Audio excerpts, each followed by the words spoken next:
into the bantamweight division, and this is the aforementioned Miraaziz Mirzahalilov of Uzbekistan, the #1 seed and defending champion, World Championship gold medalist at 57 kilos in 2019, won the Asian Games in 2018. He's qualified for Tokyo later in the year, and that Olympic gold really is the only thing that he's missing. And Amar of Mongolia, the #2 seed. So again, we've got #1 against #2 here. He picked up a bronze at the Asian Championships in 2019. Did box at Rio in the Olympics, but went out early on. Good to see Mongolian representation in the finals. They've got 3 boxers, and they always give great value. Always good to watch. Some experience in this one as well. There's nearly 500 amateur bouts between the pair of them. It is a cracker. No surprise that it's the #1 versus the #2 seeds.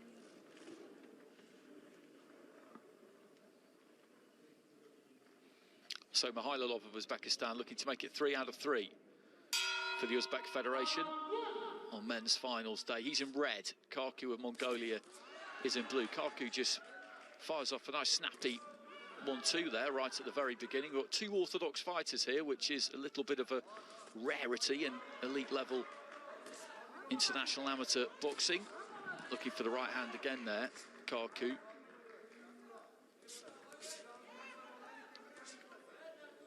I don't think these two are going to have to look very hard for each other.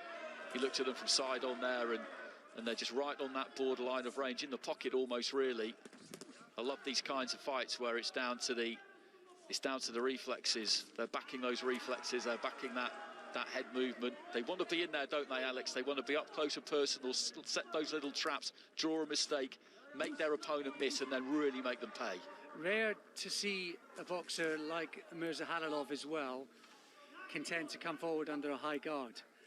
You don't see that too much in elite amateur boxing. He's kind of banking on his own defence and counter punching. The problem with that is that even if those punches are on the glove, sometimes it tempts the judges to score them accordingly. So really interesting start, clash of styles. Love the way that Karku is letting fly with the right hand to both body and head. He looks really solid.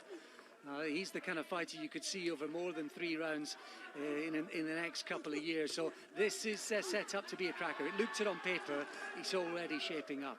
And that was a lovely uppercut there from Karku, and they're both really setting their feet when they punch here. They're putting plenty of power into these. A kind of right-hand lead there from Karku. When he gets that range, he just sinks those toes in and really lets that 1-2 go with some proper weight behind it. Dropped the gloves there, Mirzahalilov, and just pulled the weight back rather than use that high guard. That's a good point you made about the high guard, because coming in with it, you just can't see enough, basically. And he seems to have abandoned it maybe now towards the end of the round. Left hand there from Karku. Mirzahalilov just wading in a little bit clumsily there. Nice little left hand on the inside, though. The referee allowing them to fight up close, which is always good. Just as I say, he's abandoned it. He just shuffles straight in behind that high guard again.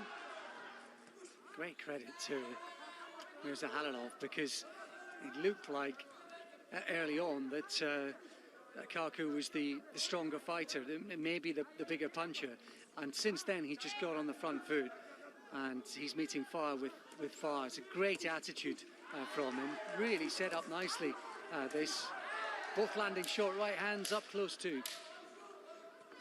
Those are solid shots as well. Good left hand on the inside there from Mirzahalilov. Closing few seconds of round 1, and again, that was a very, very entertaining round. A lot thrown in that round, and all of it with serious intentions as well.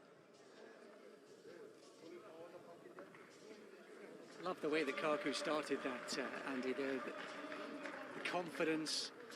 He's letting the right hand go, a couple of big right hands to the head, then he started to trade downstairs as well. And it was almost as if Mirzahalilov just said, right, okay, if that's what you're going to bring, I'm going to meet you in the middle, and let's just see what happens. And in the end, he started pushing Karku back as that round progressed. Whether he was effective enough whether some of the damage was done early on in terms of the scorecards for that first round, that's something that's open to debate. But there was a couple of great exchanges later on in the last 30 seconds.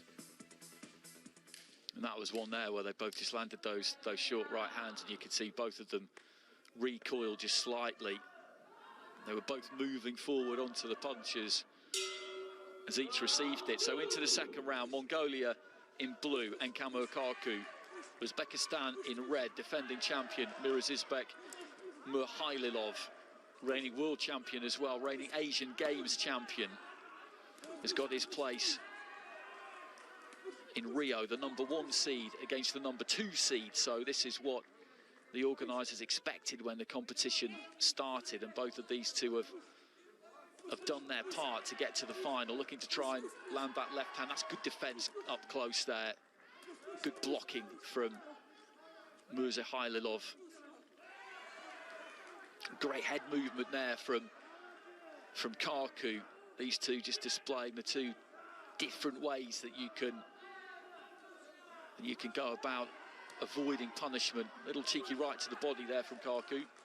And again, Andy, the high guard's fine. He gets through with a short right hand there. You fancy where there's 6 rounds or more, the style of Mirzahalilov, it might pay dividends, but we're talking about scoring punches, as you say. That's the most important thing in this sprint distance. I think Mirzahalilov he's keeping his shape slightly better, but in all of that, he didn't land hardly any shots through the first minute of that contest, and it was Karku who was doing that, and it's Karku who's now on the front foot. Just trading to the body there. Nice right to the body there from Mirzahalilov.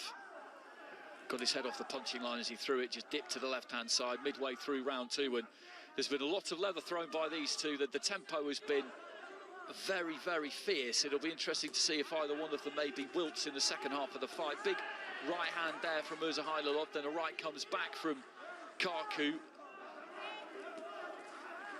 I said at the beginning that they wouldn't have to go looking for each other, and that's proved to be exactly the case. It's this kind of range that the entire fight has been fought out. There's a lot of upper body movement there from Enkamur Karku. Maybe that could slow down towards the closing stages. Mirzahalilov with some good work there off the ropes, wasn't he? Backed up, but moved that upper body well, and he's just beginning to push him back now into the final minute of round 2. This is an interesting little shift, possibly.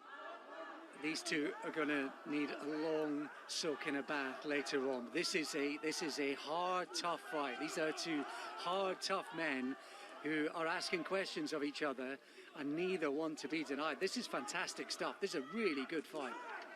Well, Mirzahalilov is just getting on top of Karku towards the end of the round here, just pushing him around a little bit, beginning to bully him just a touch into the final minute. Not much has come back from Karku past the 2-minute mark, and the way that he's let his hands go prior to that, it's not that surprising that he's maybe feeling the heat a little bit. Just backed up there, and left hand on the inside from Mirzahalilov, and maybe that could have been enough, that strong finish, to take that second round. And we talk about the ebb and flow. We did it a lot yesterday, and you picked up on it in the middle of that round, which is that this style that Mirzahalilov has got, if this was WSB in 5 rounds or a 6-round fight in a pro contest, then that would be enough time to wear his man down. But signs in that second round that 3 rounds might be enough. It might be, and it's terrific again in that particular round. It reminds me a little bit of the first contest where Sabit really brought the heat and Mirzakhmedov maybe just did the cleaner work. Here I sort of feel maybe some of the cleaner work is coming from Karku just, but once again, it's only just. It's a fascinating contest to watch, and it's the amount that they're putting into it and the weight that they're putting behind the shots as well.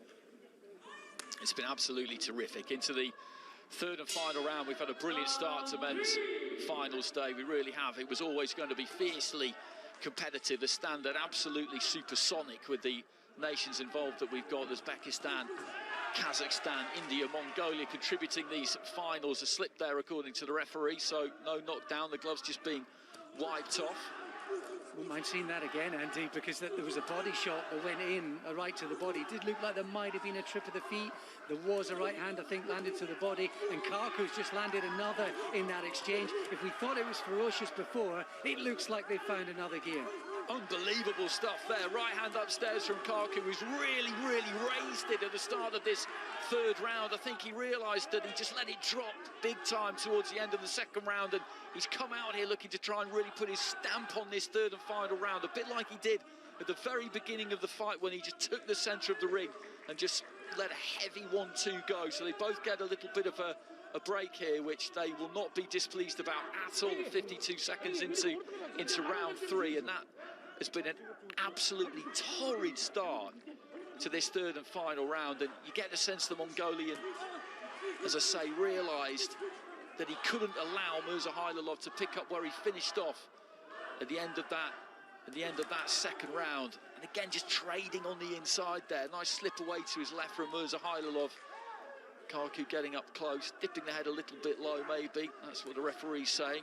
And then snaps out a nice jab. Karku's doing well this round. Another right hand. He's standing his ground, but I think, as you say, he's decided, Karku, that he really has to match Mirzahalilov. He has to match him in every way. He's standing his ground a bit more, but it's more the hand speed and the amount he's letting his hands go. That's the crucial difference here. And I think his defence is just slightly better than Mirzahalilov's as well. This is a really good response from Karku, and it's been a good first half of this final round for him. Nice body shot there, and you get a perfect look at the distance between the two, just leaning forward onto that front foot there. Karku trying to find the body with the right, the left hand. Mirzahalilov working his hands up close, big left hand there from Karku, just caught the Uzbek standing a little bit tall. Right hand comes back there from Mirzahalilov. This has been an unbelievable fight to watch right from the very start. And it shows you how tough and strong Mirzahalilov is, Andy, that Karku wasn't able to do this in the second round. He's only maybe, as the pace has dropped, he's got his second win, maybe with the finishing line in sight. This extraordinary effort from the Mongolian fighter, and the important thing is there's been quality with it. The right hand, which we saw in the first round, he's got back on that head and body. He's landed it numerous times. Really special response from him. Left to the body there from Karku. His upper body movement has been right back where it was in this third round. I did just wonder towards the end of the second whether he was beginning to wilt a little bit, but that minute between rounds was obviously enough for him to get that energy bar fully restored. Left hand there from Karku. Mirzahalilov, though, continues to work right up until the very end. There goes the bell at the end of the fight, and that was magnificent, absolutely magnificent, that final we've just seen there at a bantamweight between Miraaziz Mirzahalilov of Uzbekistan, the defending champion, world championship gold medalist, as well Asian Games champion. Some great credentials there from him, qualified for Tokyo, but Enkamo Karku of Mongolia, the number 2 seed, well, he brought it right from the off, and I think he might just about have done enough. That was terrific. Give them both the gold, I'd say. Split it, but that was fantastic. That's as good as it gets. Whets the appetite for Tokyo. The winner by split decision in the blue corner, representing Mongolia. Karku gets it, Andy. I'm not going to argue with that. The effort he put in that third and final round was why you and I love the sport, and why we just shake our heads and wonder what these young men and women are able to produce time and time again. Just otherworldly stuff there from Karku, and from both of them. 100%. 5 scores of 29 to 28. It flashed up pretty quick, but I think 4 of them were in favour of Karku. 1 for Mirzahalilov. He looked pretty fuming, actually, when the decision was announced. But the way we saw it, it was 1 apiece heading into that third and final round, and Karku just took it to another level to take that gold medal. Some photos down at ringside. He is Asian champion 2021, but we've had 3 very good fights already, but that was the pick of the bunch so far. It was absolutely elite. whatever way you chose to look at it, really. And the signs for it were very good right from the first 10 seconds, weren't they? Where they just took centering in front of each other, and as you say, Karku set his stall out, and Mirzahalilov, rather than back off, thought, okay, fine, I'll have some of that. Let's see what happens at the end of 9 minutes of this. Yeah, I thought Karku took the first. I thought Mirzahalilov came back in the second, and I thought it was a special effort to raise the game once again in the third from Karku. That's exactly how I would have had it, 29-28. I can understand why Mirzahalilov would be disappointed, because when you've given that much of yourself, when you have drained the batteries and the tank in the way that he did, no surprise that you'd be disappointed. For the highlights, really, you could take any 20-second passage out of any of the 3 rounds and they would tell you the story of the fight. So Mongolia pick up a gold medal, so that's 1 on the board for them. Uzbekistan